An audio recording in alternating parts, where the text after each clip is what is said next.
অভিষেক নন্দীগ্রামে এলে প্যান্ট খুলে পেটাবো, গণতান্ত্রিকভাবে প্যান্ট খোলা হবে, গোহারা হেরে বাড়ি যাবে। নন্দীগ্রামে বিজেপি নেতা প্রলয় পালের কুকথা এবার বিতর্ক তুঙ্গে। আসন্ন বিধানসভায় নন্দীগ্রামের প্রার্থী হচ্ছেন অভিষেক। সুকান্ত মজুমদারের বক্তব্যে রাজনৈতিক মহলে ঝড়। কেন্দ্রীয় প্রতিমন্ত্রী সুকান্ত মজুমদার দাবি করেছিলেন অভিষেক বন্দ্যোপাধ্যায় পূর্ব মেদিনীপুরের নন্দীগ্রাম বিধানসভা থেকে দাঁড়াবেন, আর তাই ডায়মন্ড হারবার থেকে সমস্ত পুলিশ আধিকারিকদের পূর্ব মেদিনীপুরে নিয়ে যাচ্ছেন। সুকান্ত মজুমদারের পর অভিষেক বন্দ্যোপাধ্যায় জানান, দল চাইলে নন্দীগ্রামে প্রার্থী হতে পারি। তারপরেই রাজ্য রাজনীতিতে জোর চর্চা শুরু হয়। এই নিয়ে তমলুক সাংগঠনিক জেলায় বিজেপি সহ সভাপতি প্রলয় পাল বিস্ফোরক মন্তব্য করেন। আসলে কি বক্তব্য শোনাবো আপনাদের। দেখুন, অভিষেক বন্দ্যোপাধ্যায় আমার কাছে যা খবর, শেষে যদি পরিবর্তন হয় আলাদা বিষয়, নন্দীগ্রামে দাঁড়াবেন, ভবানীপুরে মমতা বন্দ্যোপাধ্যায় দাঁড়াবেন। চিন্তা নেই, দুটোতেই 2-0 করার ব্যবস্থা ভারতীয় জনতা পার্টি। নন্দীগ্রামে আপনাদের তরফ থেকে অভিষেক বন্দ্যোপাধ্যায়কে বিট কে করছে তাহলে? দেখা যাক না, সময় আসুক, আমরা ঠিক দিয়ে দেবো। যে বিট করতে পারবে তাকেই দেবো। কাছে যা খবর, আমার কাছে যা খবর, অভিষেক বন্দ্যোপাধ্যায় এবার তৃণমূল কংগ্রেসের তরফ থেকে নন্দীগ্রামে বিধানসভায় দাঁড়াবে, সেই জন্য নিজের ধরা অফিসারদেরকে ওই জেলাতে ট্রান্সফার করা হচ্ছে।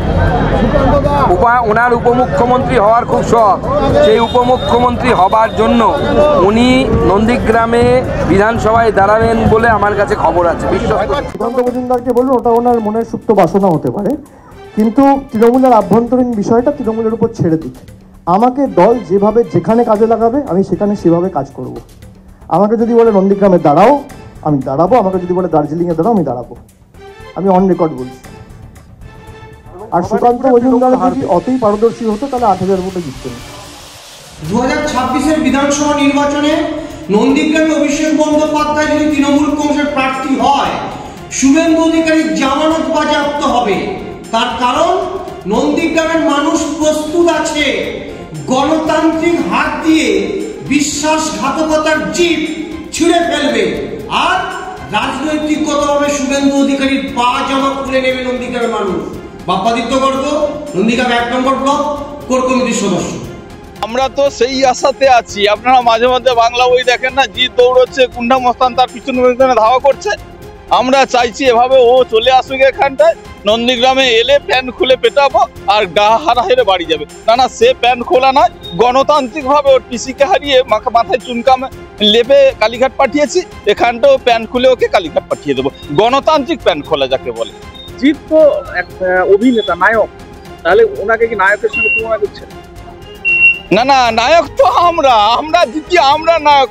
যারা হেরে যায় তারা কি নায়ক হতে পারে? ওরা আসুক, আমরা তো চাইছি, অভিষেককে ডাকছি নন্দীগ্রামে, এলেই গণতান্ত্রিক ভাবে প্যান্ট খুলে কালীঘাট পাঠিয়ে দেবো।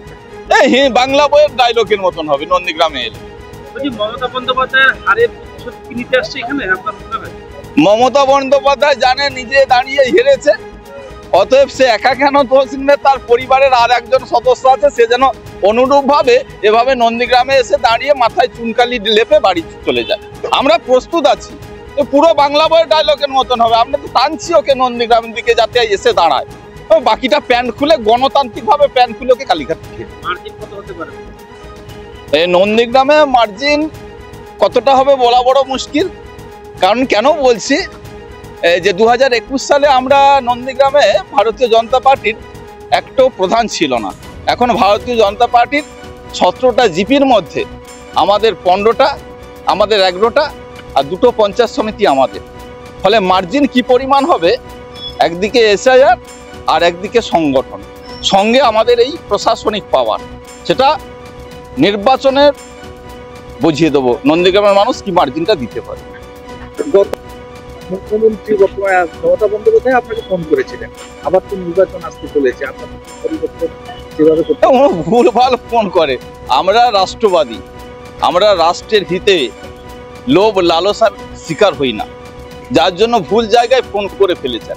উনি ভেবেছেন যে উনার মতনই তৃণমূল কংগ্রেসের মতনই বিজেপির নেতারা রাষ্ট্রবাদের কথা চিন্তা করে, ব্যক্তি স্বার্থের কথা চিন্তা করে না, করলে অনেক আগেই করে নিতে পারতাম। আমাদের ভিডিও ভালো লাগলে লাইক ও শেয়ার করুন, কমেন্ট সেকশনে আপনাদের মতামত জানান।